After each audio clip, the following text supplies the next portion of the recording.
Bonsoir, bien entendu, c'est par la nouvelle équipe gouvernementale que nous commencerons, enfin une partie du nouveau gouvernement. Deux personnalités essonniennes qui figuraient dans le précédent en font un nouveau parti. En premier, Nathalie Kosciusko-Morizet, la maire de Longjumeau, ex-secrétaire d'État à l'économie numérique. Nathalie Kosciusko-Morizet qui revient à ses amours, à savoir l'écologie, dont elle avait assuré le secrétariat d'État et dont elle avait été écartée en janvier 2009 à la suite de relations, disons, difficiles avec Jean-Louis Borloo, son ministre de tutelle, et à qui elle succède désormais.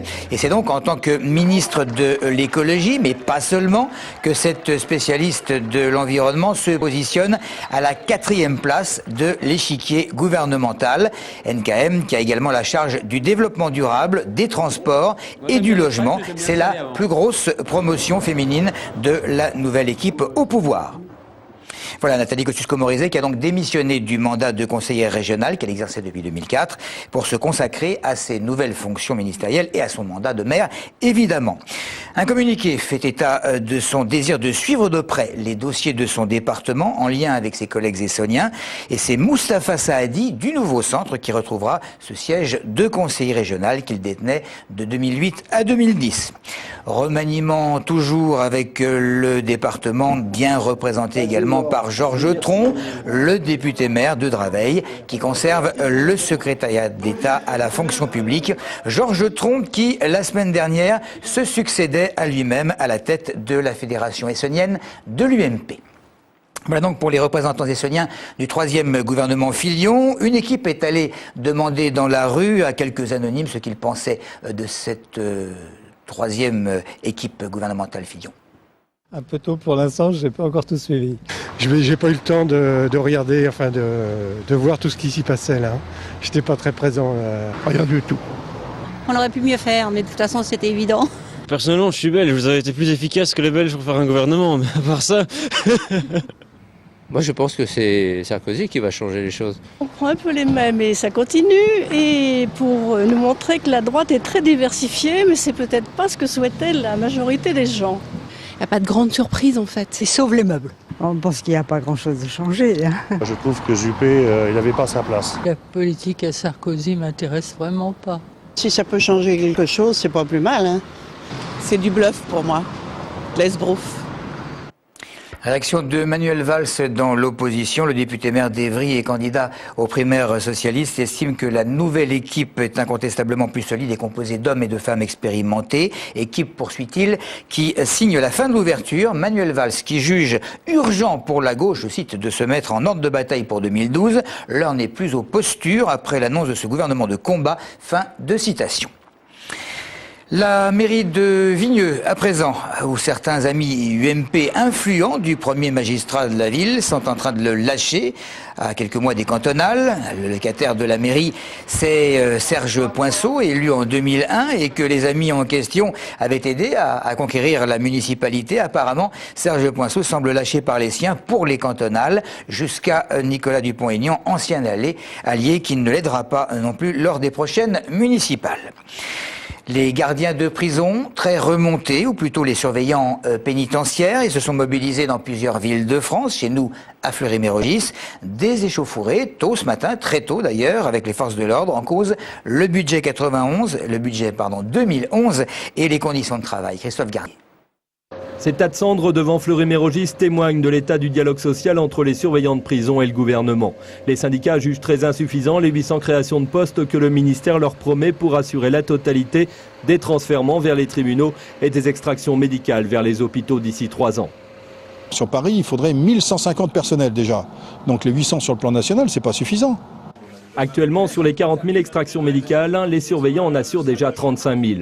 Mais ils reprochent à leur ministère de déshabiller les prisons pour habiller ces missions extérieures. Ils demandent des formations et des embauches. On veut bien, mais il faut les moyens, il faut les moyens, il faut faire former les gens. Donc ça ne se fait pas comme ça du jour au lendemain. Et je pense qu'il faut au moins entre 3 et 4 000 personnels en plus pour accomplir cette nouvelle tâche. Les syndicats espèrent être reçus très rapidement par le nouveau ministre. En attendant, ils réclament un peu plus de considération, sous peine de faire durer le conflit. On passe à un nouveau venu à la présidence de la Chambre des métiers et de l'artisanat de l'Essonne. Il a été élu ce matin. Laurent Munero est orthodontiste. C'est un quadra, le plus jeune président que le département ait connu dans cette institution. Et il raconte à Virginia Forgac et Amélie Patéron ce qui va changer justement dans sa vie professionnelle. C'est vraiment la proximité avec les artisans aujourd'hui au niveau du département de l'Essonne. C'est vraiment mettre en place une politique qu'on a voulu. Vous avez vu qu'aujourd'hui, l'élection à la fois, l'élection du bureau qui est en cours et l'élection de la présidence a montré qu'on avait un réel esprit d'équipe sur notre liste que nous avons présentée.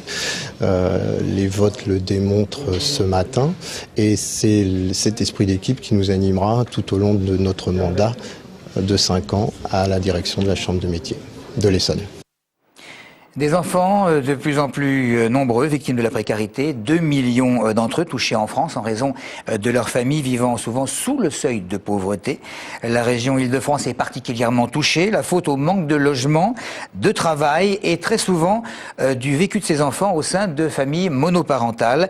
La défenseure des enfants, qui s'appuie sur une enquête de l'INSEE, s'explique au téléphone.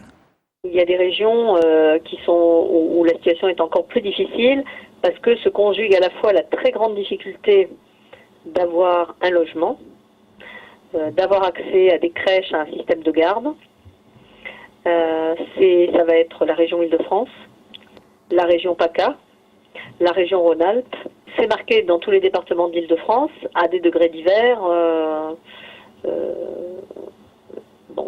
On sait que les familles les plus en difficulté vivent principalement dans les quartiers, les ZEP, les UP, les US, les zones urbaines sensibles, dans les quartiers où on a quand même ghettoisé des populations qui cumulent les mêmes problématiques.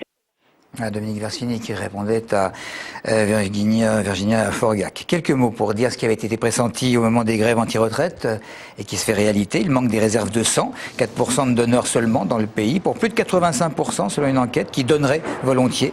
Les responsables s'inquiètent quelques petites semaines avant les fêtes et une campagne médiatique a d'ailleurs débuté pour des appels aux dons.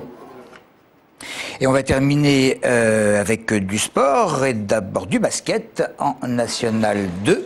Pour vous dire que Juvisy, leader, recevait Rueil, le deuxième, et les Essonniens se sont lourdement inclinés, 105-77, malgré un écart de seulement -9 à la pause.